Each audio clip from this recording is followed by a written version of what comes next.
오늘은 성경 민수기 13장으로 한번 들어가 볼까 합니다. 이스라엘 백성이 그 약속의 땅 가나안을 바로 앞에 두고 정탐꾼을 보냈던 이야기죠. 네, 맞아요. 모세가 각 지파에서 대표 한 명씩, 그러니까 지도자급 12명을 선발해서 보냈습니다. 임무가 뭐였죠? 그냥 땅 보고 와라 이건 아니었을 텐데요. 그럼요. 훨씬 구체적이었어요.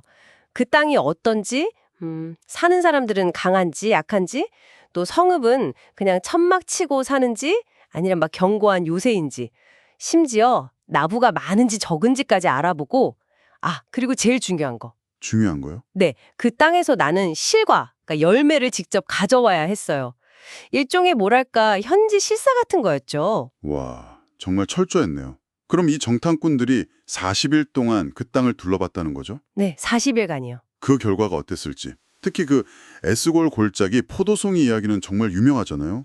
그렇죠. 그 포도송이 얼마나 컸으면 두 사람이 막대기에 꿰어서 어깨에 메고 왔다고 하니까 이게 진짜 상상만 해도 엄청나네요. 석류랑 무화과도 가져왔다고 하고. 네, 그 과일들이 바로 그 땅이 모세가 전에 말했던 것처럼 정말 젖과 꿀이 흐르는 땅이라는 걸 눈으로 보여주는 아주 강력한 증거물이었던 거죠.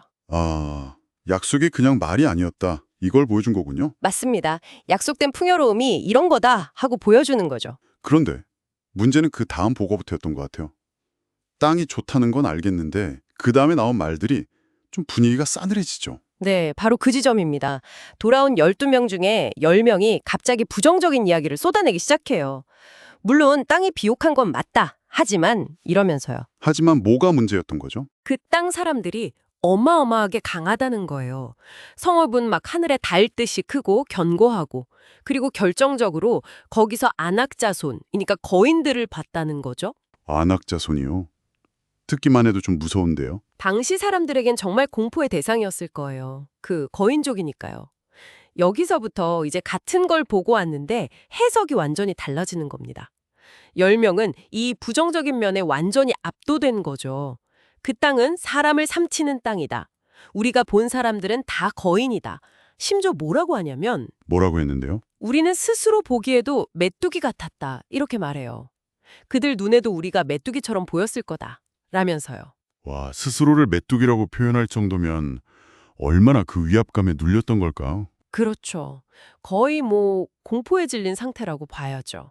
객관적인 보고라기보다는요. 그런데 이 10명과는 전혀 다른 목소리가 있었죠? 네, 바로 갈렙입니다. 갈렙은 전혀 다른 말을 해요. 아니다. 우리가 곧 올라가서 저 땅을 차지하자. 충분히 이길 수 있다. 이렇게 외치거든요. 똑같은 걸 보고 왔는데 한쪽은 절망하고 다른 한쪽은 가능성을 외치고 이게 참 단순히 용감해서 그랬을까요? 아니면 뭔가 다른 이유가 있었을까요? 물론 용기도 있었겠지만 근본적으로는 관점의 차이가 아니었을까 싶어요. 10명은 눈앞에 보이는 위협, 그러니까 거대한 성벽, 강한 군사들, 그 안악자손이라는 현실적인 장벽에만 집중한 거예요. 그게 전부였던 거죠. 현실의 어려움에 압도된 거군요. 네.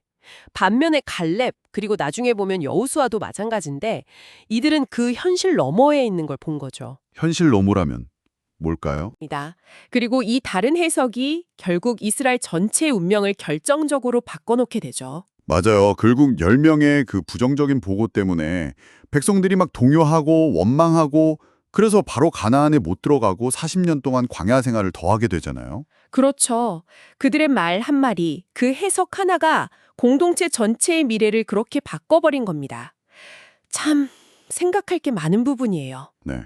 오늘 민수기 13장을 보면서 약속이라는 축복과 또 눈앞의 현실적인 어려움 사이에서 우리가 어떻게 반응하는지 그 갈등을 참 생생하게 본 것 같습니다. 어쩌면 당신의 삶에도 이런 가나안 땅 같은 기회나 도전이 있을 수 있습니다.